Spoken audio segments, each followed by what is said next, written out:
வணக்கம். தஞ்சை பெரிய கோவில் அதிசயமா அறிவியலா? 1000 வருஷத்துக்கு முன்னாடி கிரெயின் கிடையாது, சென்சார் கிடையாது, சிமெண்ட் கூட கிடையாது. ஆனா 80 டன் எடையுள்ள ஒரு ஒற்றை கல்லை 216 அடி உயரத்திற்கு எப்படி தூக்கினாங்க?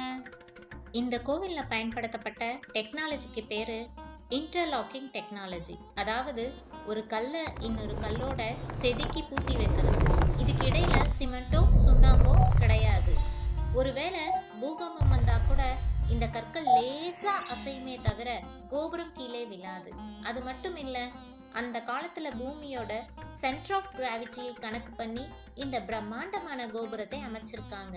முக்கியமா அந்த 80 டன் எடையுள்ள சிகரம் கல்லை மேலே ஏத்துறதுக்கு கோவிலை சுத்தி 6 கிலோமீட்டர் தூரத்துக்கு ஒரு சாய்வான பாதையை அமைச்சிருக்காங்கன்னு சொல்றாங்க.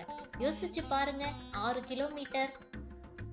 இன்னொரு சுவாரஸ்யமான விஷயம், கோவிலோட நிழல் தரையில் விழாதுன்னு ஒரு பேச்சு இருக்கு. ஆனா உண்மை என்ன தெரியுமா?